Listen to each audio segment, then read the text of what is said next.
बिस्मिल्लाहिर्रहमानिर्रहीम। अस्सलाम वालेकुम वरहमतुल्लाहि वबरकातुहू।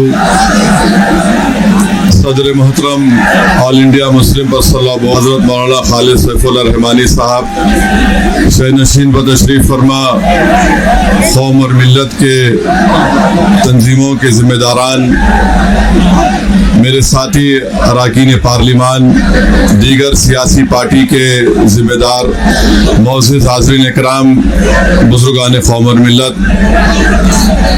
मैं सिर्फ आपके सामने ये अर्ज़ करना चाह रहा हूँ कि नरेंद्र मोदी की हुकूमत वक्फ बिल को लाकर कानून बनाने की जो कोशिशें कर रही है, उनका मकसद एक ही है कि इस मुल्क में अमन को खराब किया जाए।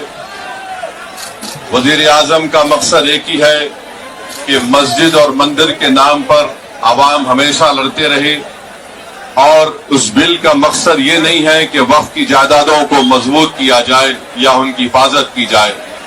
आप खुद अंदाजा लगाइए कि हिंदू धर्म के एक बहुत बड़े ज्यूरिस्ट हैं, B.K. मुखर्जी की किताब में लिखा गया कि हिंदू धर्म में बाय कस्टम बाय यूसेज वो मंदिर की जायदाद बन सकती है। तो नरेंद्र मोदी वक्फ के वक्फ बाय यूजर को इस तरह से खत्म कर रहे हैं कि अगर कोई डिस्प्यूट होगा या गवर्नमेंट प्रॉपर्टी होगी तो वक्फ बाय यूजर नहीं रहेगा। दिल्ली में 123 वक्फ की जायदादें हैं, जिस पर दिल्ली हुकूमत का दावा यह है, मरकजी हुकूमत का, कि ये गवर्नमेंट की प्रॉपर्टी है। कलेक्टर को इख्तियार देने का मतलब यही है कि कलेक्टर हुकूमत के हक में फैसला देगा। जिस मस्जिद के इमाम हमारे भाई मौलाना मुहिबुल्लाह नदवी साहब हैं, वहां पर मरकजी हुकूमत कहती है कि वो गवर्नमेंट की प्रॉपर्टी है।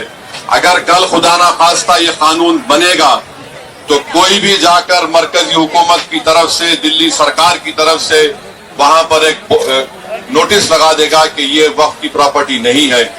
हिबा को निकाल रहे हैं, ट्रांसफर ऑफ प्रॉपर्टी में हिबा है, मगर कोई गिफ्ट नहीं कर सकता वक्फ की जायदाद को।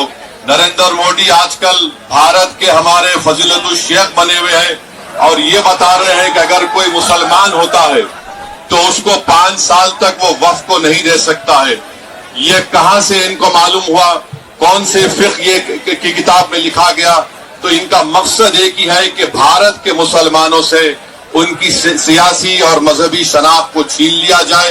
मैं आपको बता रहा हूं कि इस बिल का मकसद मुसलमानों से मस्जिदों को छीनना, दरगाहों को छीनना, कब्रस्तानों को छीनना, इवैक्यू प्रॉपर्टीज को छीन लेना, ये मकसद नरेंद्र मोदी की हुकूमत का है।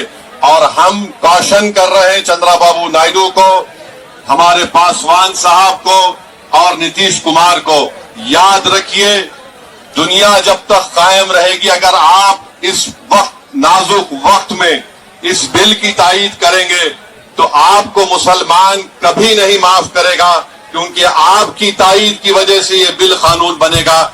इसलिए हम उनसे भी कह रहे हैं कि आप इस गैर अनकॉन्स्टिट्यूशनल बिल की तायीद मत करिए। हमारा मुतालबा सिर्फ यही है, अगर हिंदू धर्म की प्रॉपर्टीज में, मंदिरों में, सिखों के गुरुद्वारा में कोई गैर सिख या गैर हिंदू मेंबर नहीं बन सकता तो मुसलमान के इस वक्त में क्यों बन सकता है? तो ये तमाम चीजें हैं। हम उम्मीद करते हैं कि हुकूमत इसका नोटिस लेगी। अगर नरेंद्र मोदी इस मुल्क के अमन को खराब करना चाहते हैं, वो मस्जिदों और मंदिरों के झगड़ों में इजाफा करना चाहते हैं, तो ये उनकी हुकूमत की जिम्मेदारी होगी। मैं यहाँ पर शुक्रिया अदा करना चाहूंगा हमारे ज्वाइंट वर्किंग कमेटी पार्लियामेंट के तमाम अरकान का, और खास तौर से कल्याण बनर्जी साहब का, TMC के राजा साहब का, DMK का, हमारे नासिर भाई का और मुहिबुल्लाह नदवी साहब का। हमने तमाम बड़ी कोशिशें की, हमने अपनी अपनी डिसेंट रिपोर्ट को दिया, और ये अनकॉन्स्टिट्यूशनल है, इसका कोई भी फायदा वक्फ को नहीं होगा। सिर्फ वक्फ बोर्ड को बर्बाद करने के लिए, वक्फ जायदादों को लूटने के लिए हुकूमत ये एंटी कॉन्स्टिट्यूशनल और एंटी मुस्लिम काम करने जा रही है। बहुत बहुत शुक्रिया। अगर आपने अभी तक हमारा चैनल सब्सक्राइब नहीं किया तो हमारे चैनल को सब्सक्राइब